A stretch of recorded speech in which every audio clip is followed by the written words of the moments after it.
Sebelum agama Islam masuk ke Tanah Luwu, masyarakat mulanya menganut animisme atau Aluk Todolo. Setelah beberapa lama, Luwu baru menerima agama Islam. Islam pertama kali masuk dan berkembang di Tanah Luwu sekitar tahun 1603 Masehi dan disebarkan oleh 3 khatib bersahabat, yakni Datuk Sulaiman, Datuk Ribandang, dan Datuk Ditiro. Namun yang berperan utama dalam penyebaran agama Islam di Luwu ini adalah Datuk Sulaiman, dikenal oleh masyarakat setempat dengan nama Datuk Patimang. Perlu diketahui bahwa Datuk Patimang adalah seorang mubalik utusan Kesultanan Johor yang berasal dari daerah Kato Tengah, Minangkabau, Sumatera Barat. Awalnya Datuk Patimang dan kedua sahabatnya mendarat di Goa, namun melihat situasi dan kondisi yang tak memungkinkan, maka mereka memutuskan untuk berlabuh ke daerah Luwu setelah mendapat saran dari petinggi kerajaan Goa. Mereka mendarat di Bua pada tahun 1603 Masehi. Setelah sampai, Datuk Sulaiman lalu dipertemukan dengan pemimpin wilayah Bua yang saat itu dijabat oleh Madika Bua. Sebelum menerima agama yang dibawa oleh Datuk Sulaiman, Madika Bua terlebih dahulu berdialog mengenai ajaran yang dibawa oleh Datuk Sulaiman. Dan ada pun bunyi dialog antara Datuk Sulaiman dan Madika Bua sebagai berikut.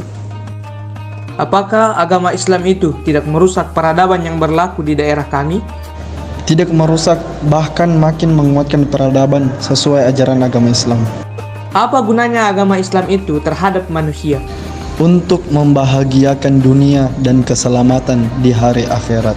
Tentunya jawaban dari misi ini tidak asing lagi, khususnya bagi umat Islam. Oleh karena selalu diucapkan dalam doa yang mengatakan bahwa Rabbana atina fid dunya hasanah wa fil akhirati hasanah wa qina azabannar.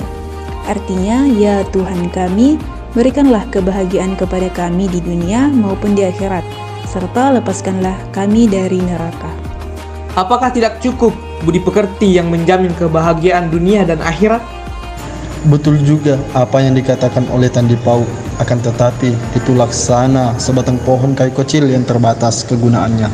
Sedangkan yang kami bawakan ini diumpamakan sejenis kayu raksasa yang serbaguna, yang dapat dijadikan tiang rumah, bahkan dapat dibuatkan perahu layar yang dapat digunakan berlayar, mengarungi samudra hingga kemana saja, bahkan sampai ke akhirat kelak dengan selamat seterusnya. Setelah melakukan dialog atau tanya jawab yang cukup panjang, Madika Bua pun ingin mengadu ilmu kesaktian dengan Datuk Sulaiman. Apabila Datuk Sulaiman dianggap lebih tinggi, maka Tandi Pau bersedia menerima agama Islam. Mereka berdua masing-masing mempertunjukkan ilmu mereka. Mereka menyusun telur yang telah disiapkan sampai habis. Sesuai dengan kesepakatan, Madika Bua yang terlebih dahulu maju. Dengan tenang, ia mengambil telur-telur tersebut dengan tangan kirinya dan meletakkan di tangan kanannya hingga melebihi tinggi pohon kelapa. Kini tiba giliran Datuk Sulaiman. Dengan membaca basmalah, ia mengambil telur-telur itu dan menaruhnya di tangan kanannya, seperti yang dilakukan oleh Madika Bua. Bahkan Datuk Sulaiman menarik beberapa telur yang berada di tengah-tengah tanpa ada satupun telur yang jatuh. Melihat hal itu, sang Madika Bua pun melakukan hal yang sama tanpa ada satupun butir telur yang jatuh. Karena Datuk Sulaiman mampu melakukan apa yang dilakukan oleh Madika Bua, maka pertarungan kembali diteruskan. Adu kekuatan di antara keduanya terus berlangsung, dan seperti biasa di antara keduanya tidak ada yang kalah dan menang, sampai matahari telah berada di atas kepala. Pertarungan pun dihentikan. Ketiga khatib itu pun mengambil air wudhu dan melakukan sholat, seraya berdoa memohon petunjuk kepada Yang Maha Kuasa. Dan singkat cerita, pada akhirnya dimenangkan oleh Datuk Sulaiman. Proses pengislaman pun dilakukan sebagai tanda bahwa Madika Bua mengaku bahwa ilmu dari Datuk Sulaiman lebih kuat daripada miliknya, dan juga sebagai tanda bahwa dia menepati janjinya. Madika Bua berani mengucapkan kalimat syahadat asal tidak diketahui oleh Datuk Patiwara, karena ia takut durhaka bila mendahului Datuk Patiwara yang merupakan rajanya. Sebelum ke Malangke atau Ware untuk menghadap Datuk Patiwara, kedua datuk itu terlebih dahulu membangun sebuah masjid di Bua, tepatnya di desa Tanah Rigella yang merupakan masjid tertua di Sulawesi Selatan. Setelah membuat masjid di Bua, Datuk Sulaiman lalu diantar ke Waret untuk menemui Datuk Patiwara. Mereka pun dipertemukan dengan Datuk dan memberitahukan apa maksud dan tujuannya.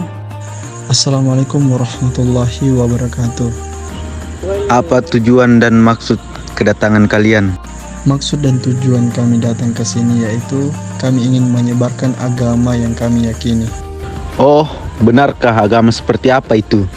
Agama yang kami bawa yaitu agama Islam, agama yang memiliki akidah yang kuat dan tidak mudah goyah. Apa keistimewaan agama yang kamu bawa itu? Keistimewaan agama Islam yaitu membuat seorang umat terus merasakan dirinya setiap saat berada dalam pengawasan Allah Subhanahu wa Ta'ala. Baiklah, sebelum saya meyakini agamamu, maka yakinkan aku bahwa agamamu tersebut benar-benar agama yang bisa merubah rakyatku. Baiklah Tuan, saya akan lebih meyakinkan Anda tentang agama Islam. Setelah melakukan dialog panjang berhari-hari dan rasa ingin tahu Datuk Luwu tentang Islam, ia akhirnya tertarik dengan agama yang diperkenalkan tamunya tersebut. Meskipun demikian, ia tak begitu saja mempercayainya. Datuk Luwu pun bermaksud menguji kemampuan Datuk Sulaiman. Sebenarnya saya sudah tertarik dengan agamamu, tetapi saya belum sepenuhnya mempercayai agamamu itu. Oh, bagaimana jika saya menguji kemampuanmu? Baiklah, saya akan membuktikan apa yang saya yakini tentang agama Islam. Apapun yang saya lakukan harus engkau lakukan juga. Dan jika kamu sanggup yang saya lakukan, maka aku dan seluruh masyarakat Luwu akan memeluk agama Islam. Namun jika tidak, kamu harus meninggalkan tanah Luwu. Atas kehendak Allah Subhanahu wa Ta'ala, kami akan menerima tantangan yang kamu ujikan. Baiklah, kumpulkan masyarakat Luwu untuk menyaksikan pertarungan ini. Sesuai dengan kesepakatan, tibalah saatnya pertarungan kekuatan dilaksanakan. Masyarakat Luwu yang telah mengetahui tentang adanya pertarungan kesaktian tersebut berbondong-bondong datang ke lapangan di depan istana untuk menyaksikan pertarungan.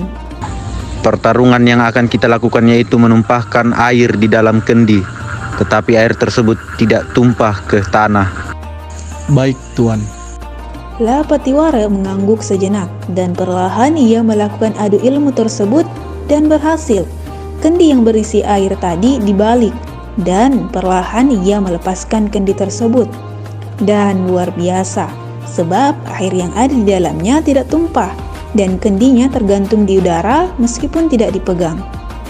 Masya Allah, sungguh mukjizat Allah Subhanahu wa Ta'ala. Sekarang giliranmu. Datuk Sulaiman kemudian melangkah mendekati kendi yang telah disiapkan untuknya. Dengan kekuatan yang dimiliki dan izin Allah Subhanahu wa Ta'ala, Datuk Sulaiman juga mampu melakukan hal yang sama. Bahkan, ia memecahkan kendi dan airnya berbentuk cetakan itu tidak tumpah ke tanah, seperti memisahkan benda yang telah terpotong. Sungguh besar kekuatanmu sehingga menyamai kekuatanku. Alhamdulillah, dengan izin Allah, semua akan berjalan dengan baik dan sempurna.